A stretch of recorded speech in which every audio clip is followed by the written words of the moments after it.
ನಮಸ್ಕಾರ. ನಮಸ್ತೆ. ಒಂದು ಕತೆ ಮುಖಾಂತರ ಒಂದು ಸಂದೇಶ ಸಾರಬೇಕು. ಏನಂತಂದರೆ, ಇವತ್ತಿನ ಕಾಲಕ್ಕೆ ಇದು ಭಾಳ ಅನುಗುಣ ಆಗುತ್ತೆ.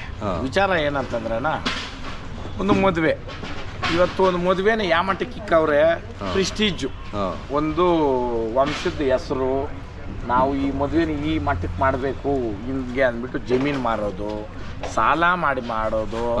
ಹೌದಾ ಇಲ್ಲಣ್ಣ? ಇನ್ನು ಕೆಲವರು ಇನ್ನು ಬೇರೆ ಬೇರೆ ಎಲ್ಲ ಏನೋ ಮದುವೆ ಚೆನ್ನಾಗಿ ಮಾಡಬೇಕು, ಒಳ್ಳೆ ಊಟ ಹಾಕಬೇಕು, ಒಳ್ಳೆ ಇದು ಅಂದ್ಬಿಟ್ಟು.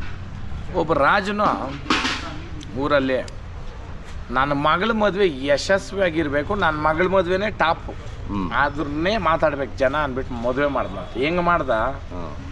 ಚಿನ್ನದ ತಟ್ಟೆನಾಗ ಊಟ, ಬೆಳ್ಳಿ ಲೋಟದಾಗ ನೀರು ಎಲ್ಲ ಹಾಕ್ಬಿಟ್ಟು ಕೈ ನೀರಾಗಿ ತೋರಿಸ್ಬಿಟ್ರೆ ನಾನು ಮರ್ಯಾದೆ ಹೋಗ್ಬಿಡ್ತದೆ ಅಂದ್ಬಿಟ್ಟು ತುಪ್ಪದಲ್ಲಿ ತೋರಿಸ್ತಂತೆ ಕೈ.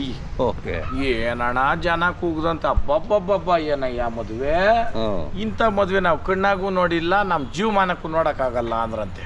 ಒಂದು ವಾರ, ಆ ಒಂದು ವಾರ ಕಳೆದಾದ ತಕ್ಷಣನೇ ಒಂದು ರೈತನ ಮನೆ, ಬಡ ರೈತನ ಮನೆಗೆ ಕುರಿ ಹೊಡೆದು ನೆರವಿ ಮಾಡ್ದಂತೆ. ಅವನು ಮದುವೆ ಸಿಂಪಲ್ ಆಗಿ ಮಾಡಿಬಿಟ್ಟು ನೆರವೇ ಮಾಡಿದ್ರೆ ಇದೇ ಜನ ಅಲ್ಲಿಗೆ ಹೋದ್ರಂತೆ ಊಟಕ್ಕೆ.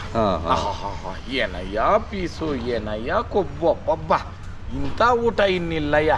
ಮೊನ್ನೆ ಹಾಕಿದ್ದ ರಾಜನೋ ತುಪ್ಪದಾಗ ಕೈ ತೊಳ್ಸ್ಬಿಟ್ಟು ಬೇದಿಗ್ಲೆ ಎತ್ಕೊಂತ ಒಂದು ವಾರ ಅಂದ್ರಂತೆ. ಇದ್ರಲ್ಲಿ ಏನು ಅರ್ಥ ಆಯ್ತು? ನಾವು ಒಬ್ರನ್ನ ಮೆಚ್ಚಿಸೋದಕ್ಕೋಸ್ಕರ ಮಾಡೋ ಕಾರ್ಯ ಯಾವುದು ಶಾಶ್ವತ ಅಲ್ಲ. ಹೌದು. ಇಲ್ಲಿ ಬಡವನು ಮಾಡಿದ್ದೇನೋ ಹೊಟ್ಟೆ ತುಂಬ್ಸಾಕ ಮಾಂಸ ಹಾಕ್ದ, ಅದೇ ಯಶಸ್ಸು. ತುಪ್ಪದಲ್ಲಿ ಕೈ ತೊಳ್ಸಿದ್ದು ಹೋಯ್ತು, ಚಿನ್ನ ತಟ್ಟೆನಾಗ ತಿಂದಿದ್ದು ಹೋಯ್ತು, ಬೆಳ್ಳಿ ಲೋಟದಾಗ ಕುಡ್ದಿದ್ದು ಹೋಯ್ತು. ಇವತ್ತು ಅಷ್ಟೇ ಹಣ ಜನ ಯೋಚನೆ ಮಾಡೋದು.